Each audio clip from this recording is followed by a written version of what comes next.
Salut tout le monde et bienvenue dans ce nouvel épisode, le tout premier épisode où l'on va commencer les travaux du premier étage. Donc franchement ça fait super plaisir, ça y est on reprend les travaux, on avait eu un petit coup tranquillou sur fin d'année vers le mois de décembre où c'était un peu plus calme pour finir le rez-de-chaussée.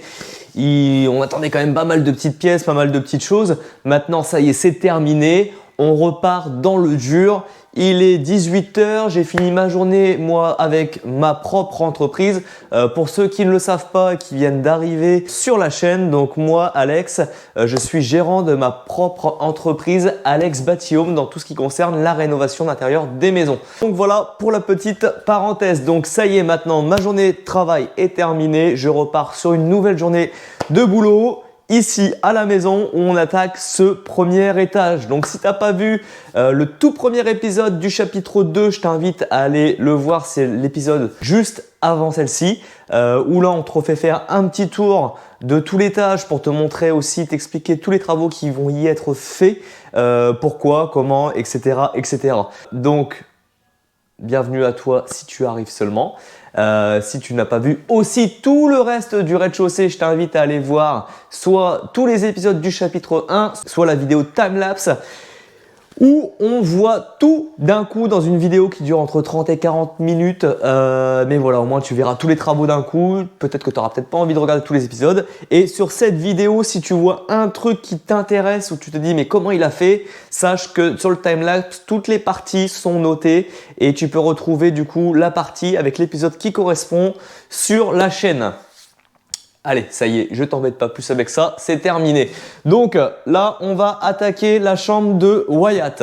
Wyatt qui a 10 ans, donc ça y est, ça va commencer bientôt à rentrer dans l'adolescence. Donc on part sur sa chambre. Qu'est-ce qu'on va faire? On va faire comme en bas, c'est-à-dire on va tout refaire. Du sol au plafond. Donc j'ai commencé le plafond, je vais essayer de te l'inclure dans la vidéo, ça se trouve c'est peut-être déjà fait ou je te le montrerai après, je sais pas encore comment ça va se passer. J'avais déjà fait le plafond dans un premier temps avant d'emménager dans la maison parce que on avait des grandes hauteurs sous plafond, ça c'était pas le gros problème, mais on a refait une cloison ici, il y avait une cloison existante toute là, mais avec une porte, c'était une pièce passerelle, enfin une pièce passerelle, les deux chambres étaient communicantes entre eux deux, il y avait une porte, il y avait des arrivées d'air. J'ai dit allez, plutôt que de reboucher tout ça, on casse tout. Il y avait la benne juste en dessous des fenêtres, on casse, on recommence, ça va plus vite. Donc j'en ai profité aussi pour refaire le faux plafond en même temps, comme ça m'a permis de réisoler parce que juste au-dessus c'est notre chambre. Donc si on peut éviter les bruits, soit que le lui soit de nous, que ça soit dérangeant, autant le faire tant qu'on peut. Autre chose, j'ai mis un éclairage parce que le seul éclairage point lumineux de cette pièce jusqu'à présent c'était ça. Donc je peux te dire que ça éclaire pas fort du tout. J'espère que tu vas pas avoir tous les... Tu m'as compris, j'essaie de changer dans l'enregistrement de vidéo. Je suis pas le plus grand spécialiste vidéaste du moment. Donc écoute, on va voir ce que ça donne. Ça sera la surprise au moment du montage de la vidéo. Mais on croise les doigts. Bref, donc on refait quoi? Mur, sol, plafond bon, qui est déjà fait en partie. Murs, qu'est-ce qu'on va refaire? On va réisoler parce qu'en fait c'est des murs en pierre qui sont existants, qui font grosso modo entre 50 et 60 cm d'épaisseur. Donc de base c'est déjà quand même très isolant, mais on va essayer de repousser le truc encore un peu plus loin, de faire d'une maison quand même qui soit assez économique en énergie parce qu'on est quand même sur une très grande maison, donc le but c'est de pas payer des factures d'électricité à la fin du mois qui soient comme ça. Bon, on avait changé le mode de chauffage, on était sur une pompe à chaleur, donc déjà ça va réduire de 3 à 4 fois la facture, et là le fait de tout réisoler, on devrait être au top. Donc je vais utiliser quoi? De la laine de verre de 120 d'épaisseur. Normalement c'est de la laine de verre qui est prévue pour aller dans les combles. Alors je t'explique pourquoi je prends ça. Aller en 120, on aurait pu passer sur du 100. Mais alors là, j'ai eu la petite histoire, une très grosse promo chez mon fournisseur. J'en ai profité, j'en ai pris 300 mètres carrés d'un coup. Comme ça, je suis bon pour refaire tout l'étage avec. Donc au lieu de mettre de la 100, je mets de la 120. On a un bon air dessus quand même. La différence, ça va être quoi? Qu'elle n'a pas le craft du pare-vapeur. Ici, il n'y a pas le craft, il est là pour l'étanchéité à l'air. Il n'y a pas d'air qui passe, je te dis, les murs sont épais, les prises sont en saignée dans le mur et encore même là, elles sont en moulure. Donc, tu n'as pas de passage d'air du tout.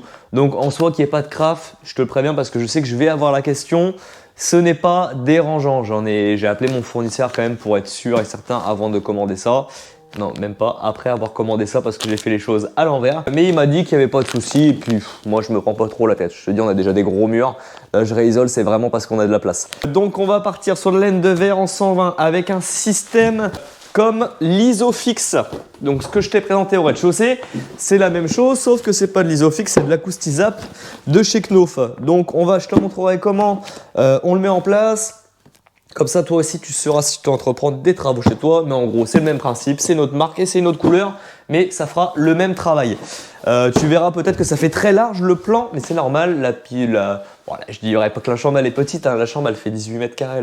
La chambre est grande, mais bon, pour filmer, il faut quand même essayer d'agrandir l'angle de la caméra pour être tranquille. Donc, système Acoustisap au mur avec de la fourrure, de la laine de verre de 120 et des plaques de plâtre de chez Signat. Donc, c'est du Pré-J-Plaque standard BA13. Écoute, je pense qu'on va être pas mal. Donc là, je t'explique ce qui va être fait là, ça, électricité, etc. Mais je vais essayer de te faire étape par étape. Donc là, le but, ça va être déjà de faire mon ossature métallique. Donc tous mes rails, tout simplement, mes lisses au sol, mes fourrures au mur, l'Acoustisap, etc. Mais je vais t'expliquer ça tout de suite. On a tout ce qu'il faut. On a remonté avec Chéri la laine de verre, les rails, les plaques de plâtre étaient déjà là, on les avait fait livrer avant d'emménager. On avait déjà monté tout à l'étage par les fenêtres directement avec le livreur qui nous a monté les plaques parce que dans l'escalier ça ne passe pas. Donc on a remonté ça, je me suis fait mon petit poste de travail, une table, mes outils que j'ai un peu en double parce que entre la journée le boulot et le soir boulot maison, s'il faut décharger, reprendre les outils, je les fais pour le bas, c'est chiant. Donc là j'essaie de me faire un stock d'outillage, de visserie, etc.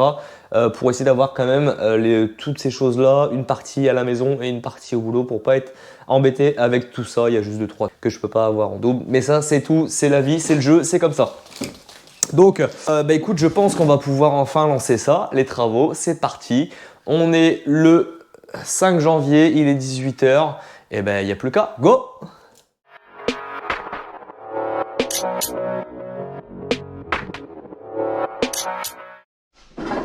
Bon, maintenant que la partie chauffage est terminée, j'attaque en même temps les chambres des enfants. Donc rapidement, surtout la cloison et les faux plafonds. Pourquoi? Parce que ici, il y avait une cloison qu'on a abattue. Parce qu'en fait, il y avait une porte, c'était une pièce palière, enfin il y avait accès sur les deux chambres. Du coup, nous, on a préféré faire tomber la cloison pour refaire quelque chose de propre, en profiter pour passer les réseaux.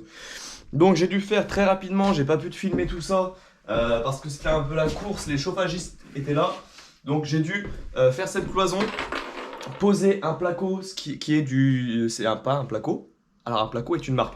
Une plaque de plâtre de chez Signat, donc c'est du Solid Rock. Le Solid Rock, qu'est-ce que c'est? C'est une plaque qui est très rigide, qui supporte beaucoup de poids. Ça c'est bien, tu vois, pour installer dans les cuisines, quand tu vas avoir du meuble haut, pour éviter de mettre des renforts derrière. Parce que moi je ne suis pas fan de mettre du bois entre les rails, tu défends tes rails quand tu visses. J'aime pas, je trouve que ça fait un peu la solution de secours, tu vois, quand t'as pas le choix. Donc moi je mets du Solid Rock. Pourquoi du Solid Rock là? Pour fixer mon radiateur dessus. Donc c'est un radiateur à eau, c'est un radiateur qui pèse du poids une fois qu'il va être rempli d'eau. Et je sais qu'avec le Solid Rock, il n'y a aucun souci. Donc je t'explique quand même ce que j'ai fait. Ici, double montant de 40 sur toute la cloison. Double montant, pardon, de 70 sur toute la cloison.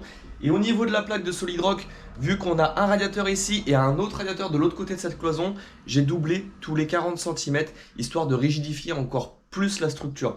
Je préfère en faire trop que pas assez, je préfère rajouter 2 rails et ne pas être embêté. Donc comme ça, j'ai pu faire passer mes réseaux de chauffage à l'intérieur de cette cloison. Ce qui m'a permis là de mettre mes radiateurs en place, et comme ça les chauffagistes, quand ils vont finir la chaudière tout à l'heure ou demain, ils vont pouvoir faire leur essai avec un maximum de radiateurs branchés sur la chaudière. Donc celle-ci est faite, j'ai fait le reste. Donc tu vois, laine de verre, il m'en manque encore un petit bout sur le haut, mais ça c'est pas très grave, je vais pouvoir le mettre. Et là j'en profite pour passer mes câbles électriques, donc pour faire mes prises pour la chambre des enfants. Donc moi je préfère en mettre plus, parce qu'en fait généralement les maisons maintenant elles sont vendues avec 2 ou 3 prises par chambre, tu vois, c'est pas énorme. Donc moi je vais en mettre une là, en me disant si un jour il met un meuble télé ou autre, ou si on change la conception de la chambre, et ben au moins il y aura un peu de prise. Donc je vais en mettre une là, une à l'angle là, tu vois, je vais essayer de mettre au moins entre 5 et 6 prises par chambre. Ce qui laisse quand même du potentiel si un jour on veut changer ou autre, une façon d'aménager sa chambre. Donc là, ça c'est fait. Donc maintenant, eh ben, je vais passer mes câbles, finir d'isoler sur le haut là-bas. Et puis ben, tout simplement, je vais plaquer. Donc je te mets ça maintenant. Winter's here, the snow is falling on our car as we drive for miles to that little town called home. Bon, je te fais un petit point de la situation. Comme tu as pu voir, la cloison est terminée. J'ai oublié de te dire. Là, on est jeudi. Il est 8h du matin. Je suis venu à la maison à 6h. Pourquoi? Parce qu'on déménage samedi. Ouais, jeudi, samedi, 2 jours. Dans 2 jours, on déménage. Donc en fait, il fallait au moins que je fasse la cloison, la chambre des enfants, le faux plafond pour pas être embêté, leur mettre la laine de verre, le placo, pas pour isoler rapidement ou autre, c'est parce qu'en fait, c'est pour éviter qu'ils aient plein de poussière dans leur chambre et qu'ils aient un tas de placo énorme. Donc les enfants vont vivre avec nous dans les travaux. C'est peut-être pas évident pour eux.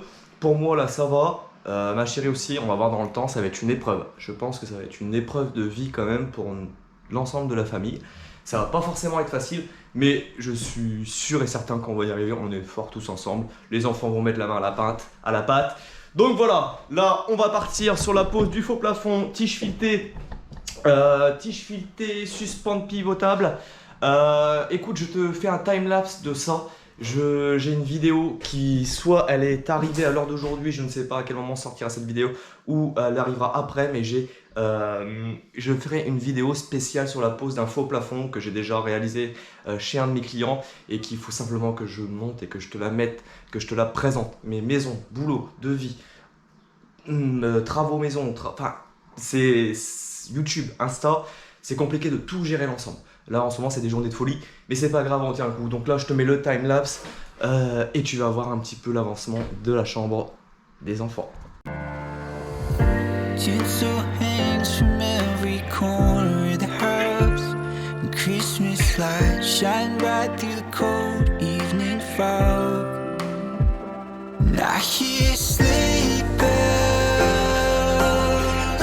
bouncing off the halls as the church choir sings aloud.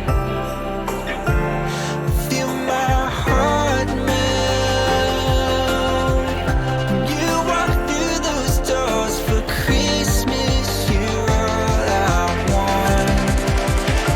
All I wanted was you.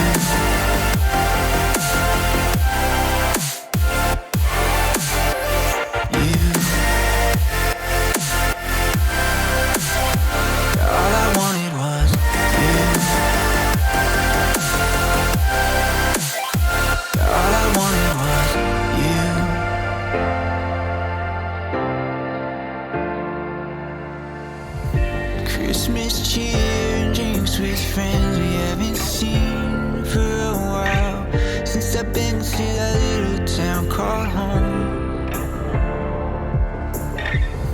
Pine tree dressed up with every ornament we got, and stockings hung with no overflowing from the top. And I hear sleigh bells bouncing off the halls as the church choir sings aloud. Feel my heart melt when you walk through those doors for Christmas. You're all I want. All I wanted was you. All I wanted was you. All I wanted was you. All I wanted was. Allez, ça y est, c'est reparti. Donc, toute première étape, je vais poser mon laser pour dessiner la périphérie de mon ossature métallique sur tout le tour de la pièce. Donc, comment je procède? Je mets mon laser, je regarde à mon angle de mur ici, tu vois, je veux regarder quand même légèrement l'aplomb déjà. on est pas mal comparé en bas. Au rez-de-chaussée, on avait 4 cm de faux aplomb. Là, écoute, je te dirais pas qu'on est au millimètre, mais on n'est pas loin. Si je fais ça, c'est pourquoi? C'est si là-bas, j'ai un mur qui penche comme ça, que je trace ma laine de verre 12 ici, ou que je trace 12 du sol, et que j'ai 4 cm en haut, je vais arriver à 12 ici, 8 là-bas, ma laine de verre va forcer, ça va pas forcément être bon. Donc ça, c'est ma première étape, on regarde l'aplomb des murs. Donc ici, l'aplomb, on est pas mal de ce côté-là, on est pas mal de ce côté-ci non plus, on penche un peu vers là-bas, mais c'est pas bien méchant. Donc je sais que je vais pouvoir partir à 12. Je vais partir à 12 de mon mur, pas de ma plainte. On va essayer quand même de gagner. Déjà que je leur fais perdre 2 cm, je vais essayer de regagner. Je vais me mettre à 11 de ma plainte. Et j'aurai largement ma laine de verre qui pourra ici se tasser un peu sur 1 cm. C'est pas méchant du tout. Donc là, j'ai regardé ici. Ensuite, on va retourner là. Pardon pour les oreilles. Là, ici, alors le problème, c'est qu'ici, je pourrais pas me mettre d'équerre. J'ai un mur qui part par là. Si je me mets d'équerre, tu vois, tu peux le voir par rapport au parquet. Donc si je me mets d'équerre, je vais perdre vraiment trop de place. Je risque de perdre pas loin de 20 cm ici. Et ça m'embête un peu quand même de perdre autant juste pour être d'équerre. Donc c'est pas grave, ils auront ce mur-là qui sera pas droit. C'est pas bien méchant, il y aura les meubles, on n'y prêtera pas attention après. Et surtout, eux, encore moins, je pense. Donc si je revérifie là, hop, tu vois là-bas, on voit la différence. C'est bien parce qu'au moins on a l'exemple. Ici, on est à 1 cm. Et là, bah, tu vois, on le voit par rapport à ma plaque de plâtre que j'avais mis. Et ici, on a 3, grosso modo. Donc, on a 2 à 3 cm de faux aplomb par là. Donc, il va falloir que je fasse attention en traçant mon rail ici, que je le ressorte un peu plus pour ne pas être embêté par la suite là. Donc, comme ça, tu vois, j'ai mon premier repère. Je vais pouvoir commencer à implanter ma lisse en bas. Ça sera mon départ. Donc écoute, je vais aller chercher le paquet de lisse qui est dans l'autre chambre et on se reprend tout de suite après. Voilà, là, ma cote est tracée. Donc mes 11 ici, j'ai repéré un autre trait à 11. Là, j'ai mis mon laser dessus. Maintenant que mon laser est là, je vais pouvoir installer ma lisse. Donc ma lisse, c'est quoi? C'est ça. Ce profil-là lui sert à recevoir ta fourrure en fait dedans. Donc ça va vraiment être mon départ sur toute la périphérie de ma pièce. Donc tu remarqueras que je ne vais pas l'amener jusqu'au mur. Pourquoi? Pour simplement que ma laine de verre que je vais mettre, elles soient en contact toutes les deux ensemble pour vraiment avoir une isolation nickel. Donc là maintenant je vais pouvoir aligner mon rail tout le long de mon trait de laser. Moi, je ne m'embête pas à faire des traits, à faire des coups de cordex, des coups de bleu, etc. J'ai mon laser, il est là pour ça, à aligner mes 2 points. Donc, j'aligne mon laser, mon rail à mon laser, et je vais mettre mes vis à bois aux trous qui sont destinés pour ça. Donc, écoute, je te pose, tu as compris le principe. Un lisse en bas, une lisse en haut, et puis c'est parti, on fait ça sur toute la périphérie de la pièce. Go!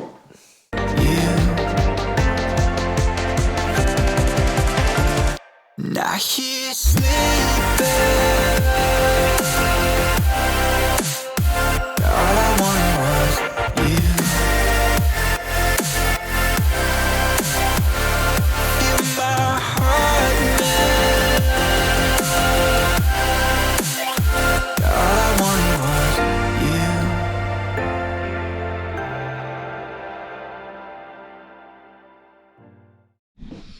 Bon. Première erreur de ma part, ça fait une demi-heure que j'ai commencé, fallait bien que ça arrive, elle est faite, on n'en parle plus. Mais je t'explique.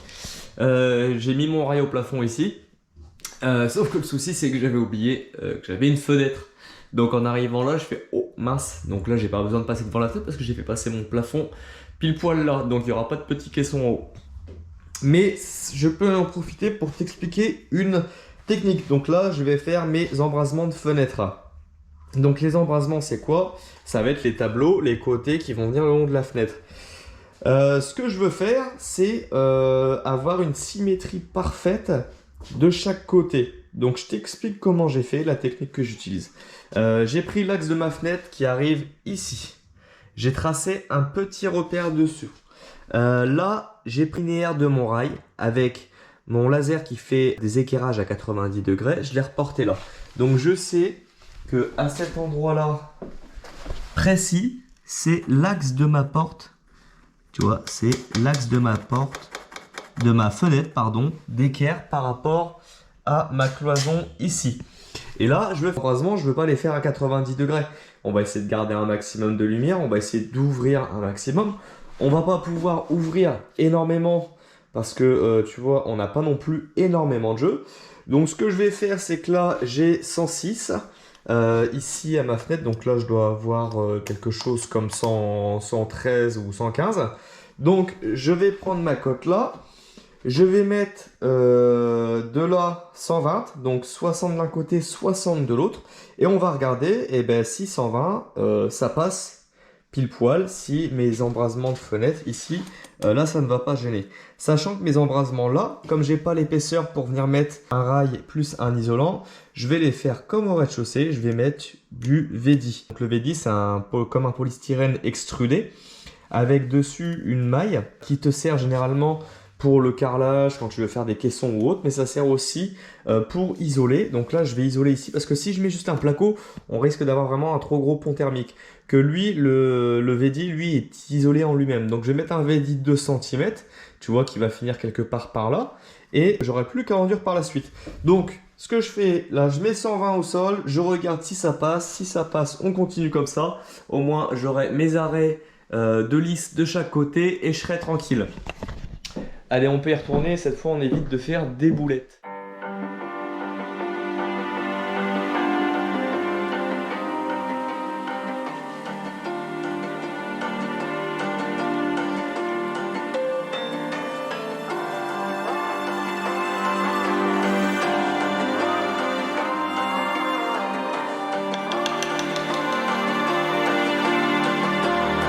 So you wanna go to war with me? You're talking like you think you're royalty. Je You vais... think that I'm afraid, but I don't break. Ça y est, on va en arrêter là pour cette vidéo. Ça a déjà bien avancé. Comme tu peux le voir, j'ai changé de chambre. Je suis passé dans la chambre d'Enoa. Pourquoi? Parce que j'ai tellement avancé que du coup, je ne vais pas pouvoir tout te mettre sur un seul épisode.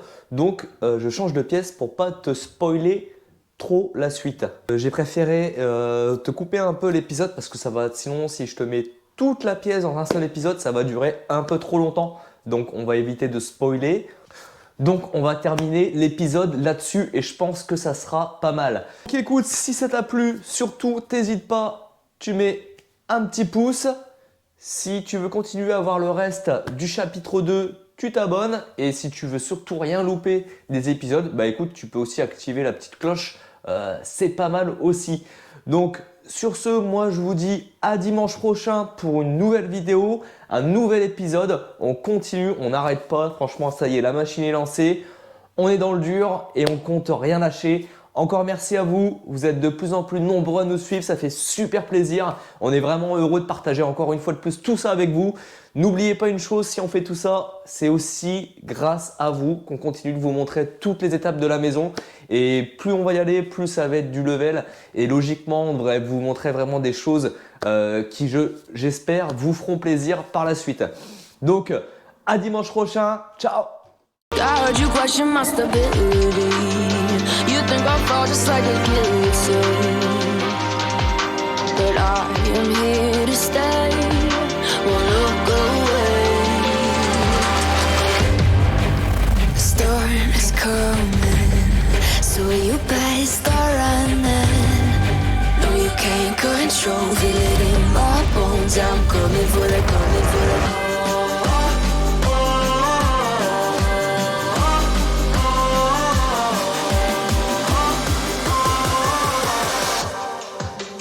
Coming for the throne.